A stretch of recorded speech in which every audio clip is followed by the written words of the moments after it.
Hey guys, so in this video I'm going to go over some of the major anxiety disorders and disorders related to anxiety. Most of these come up in the Myers AP Psychology textbook, but there will be a few that I have added to this presentation. There are more anxiety disorders than are what's in this presentation, but these are some of the major disorders related to anxiety. To start with, anxiety is something that everyone has felt before. The tension, nervousness, worry, apprehension. It's a very normal feeling. It's the feeling inside that you get when your sympathetic nervous system is activated. And so that feeling of fight or flight. However, it's considered a disorder whenever it's something that is persistent and long lasting. So we'll go over some of these different disorders that are related to anxiety, but I also just want to let you know if you're feeling anxiety, that isn't something that is going longer than 6 months, but you are feeling just anxious, and you don't necessarily think that it's related to a mental illness. There are all kinds of ways to relieve anxiety through exercise, through getting outside, reading, doing things that you enjoy. But an anxiety disorder would be something that isn't relieved whenever you are you're trying to do different stress relieving activities, and it's continuing to be persistent. So those are the kind of things that we're going to talk about in this presentation. So the first disorder is called generalized anxiety disorder. So generalized anxiety disorder would be just an unexplained, persistent, long-lasting anxiety. And anxiety being nervousness, worry, apprehension. People will say it's difficult to control. So like trying to do these activities, things to relieve anxiety is not working. And it's different than just anxiety because this is something that lasts 6 months or more. So it's very long lasting, and it's going to persist over several different areas of their life, and also impair just daily life. So that's generalized anxiety disorder. The second one is a symptom of anxiety disorders. This isn't a disorder itself. It's a panic attack. So a panic attack would be a symptom that sometimes is found in many of these other disorders. A panic attack is just a feeling of, it's an episode. It's just a short period, several minutes or so of intense fear. People describe feeling just tense inside. Their chest feels tense or heavy. Some people describe feeling nauseous or having shortness of breath, and even a choking sensation. And so I didn't mention this earlier, I just kind of got caught up in talking, but I have these little excerpts, and the excerpts that you're seeing come straight from the DSM. So if you ever want to just stop and you want to zoom in and look at these little excerpts, these are excerpts that come straight from the Diagnostic Statistical Manual of Mental Disorders. The next section is when someone has many panic attacks over a long period of time, that would be considered panic disorder. So if they're having these unexplained, spontaneous, unexpected panic attacks, as many to having multiple in a day or multiple throughout a year, this would be considered panic disorder. Next is something that a lot of people are familiar with, phobias, but I think a lot of times people use phobias kind of lightly, and just in reference to something they're afraid of. Whereas a true phobia would be something that is really impairing their daily life. There are different categories of phobias, so I'll start on the right side, the specific phobia. A specific phobia would be just a really intense fear over some kind of like an object. Some really common specific phobias are animal phobias, heights, flying, things like that, needles, blood. Those are types of specific phobias, and this is more than just I don't like getting pricked by a needle. This is really intense anxiety It's disruptive, it's excessive.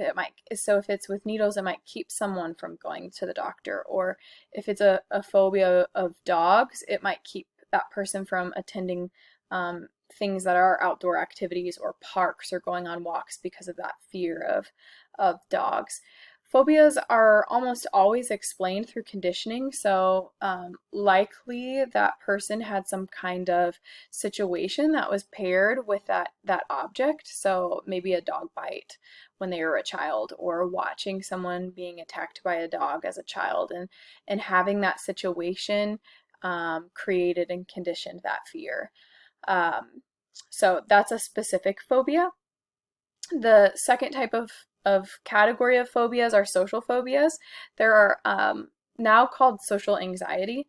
So this would be situational. So this might be usually having to do with like public places. So eating or drinking in public, speaking in public, contact with other people.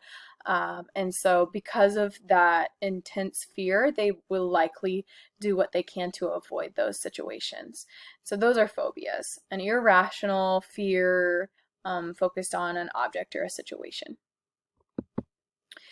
The next one is a specific type of phobia. It's called agoraphobia.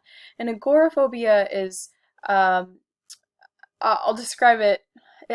So it's where the person has a fear of going into a public place and then being stuck in that public place and not being able to escape from that public place. Usually it's kind of like cyclical, where they're afraid that they're going to maybe they'll have a panic attack in that public place, and they're afraid that they're not going to get help, or they're not going to be able to escape before the panic attack, and so they feel fear of getting in that situation. And so just this feeling of being in public, being in this space in public, and not being able to avoid getting caught in this situation. And so then they just avoid public places altogether. That anxiety of being in that space and not being able to get out and not being able to escape causes them just intense apprehension. So that's agoraphobia.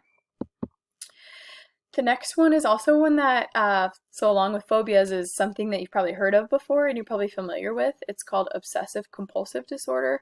However, I think a lot of times the way obsessive compulsive disorder is used is it's used more as a personality trait, as being very rigid, very orderly, very likes cleanliness.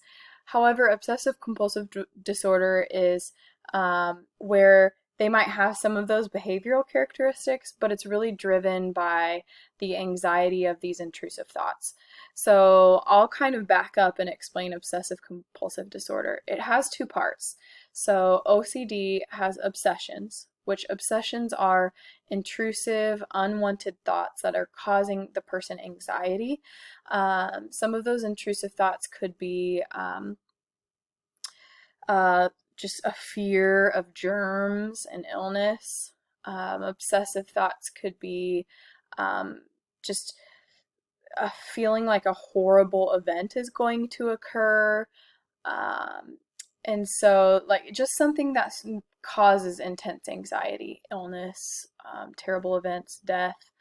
And those intrusive thoughts propel the person to these compulsions, these behaviors. So if I don't act in this way, then something terrible will happen. And so the intrusive thought is propelling this irrational type of behavior. So some of the behaviors that the person might do are hand washing. So if the obsession is over dirt and germs and illness, then the person might do repetitive hand washing or cleanliness routines. Other compulsions have to do with just little repeated behaviors, maybe checking things, counting things. And usually these behaviors control their life, and so they will take up lots of time, and so it's very debilitating.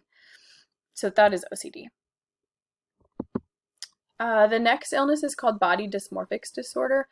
BDD, or body dysmorphic disorder, is where someone has a perceived defect in appearance. So they don't actually have a defect, but they perceive it. So it's typically focused on one body part. So it sounds kind of similar if you're familiar with anorexia, where they perceive that their body is different than the way that it is perceived by others. But BDD is usually focused on one body part, like the nose or the skin or the hair, and they perceive that there's this defect in their appearance, and it's so just distressing to them that they don't want to go out in public, they don't want to be seen, and it keeps them from interacting with other people because they're so focused on this defect that they feel that they have on their body somewhere. It usually leads the person to feeling like cosmetic surgery will solve the problem, but it usually doesn't solve their problems, because within, what's really stressing them out has to do with how they feel about themselves and their cognitive thoughts about themselves, rather than the actual body part itself. The next disorder is called Trichotillomania. This is a hair pulling, an anxious hair pulling, and what happens is the behavior that's like manifested from the anxiety is the pulling of hair. It's typically around the scalp, but it can be eyebrows and eyelashes, and it can be other places, but it's just like a pulling of hair that's followed by a sense of release and relief that gives them this desire to keep pulling and pulling at their hair. Another disorder that's similar is dermatillomania, which is just an anxious scratching. Okay, so our final psychological disorder that we'll finish with is PTSD, or post-traumatic stress disorder. PTSD was previously known as shell shock or battle fatigue, because veterans who came home from war were experiencing trouble just with reliving the trauma of war, haunting memories, and just the emotional baggage that came from being a part of war and witnessing that. And so that's what it's often even thought of today, but PTSD can be a result of any kind of extreme traumatic event that someone goes through. It could be anything from violent abuse, being a part of or witnessing a serious accident, natural disasters or human disasters, being a part of or witnessing a crime, or even just having the death of a loved one and then having that stress just continue to linger on. And so some symptoms of PTSD have to do with just the feeling, the continued on stress and reliving of that anxious moment, that traumatic event. It can happen through just memories that return, dreams, nightmares. Sensations can trigger just the anxious feeling, whether it be sounds, sights, smells.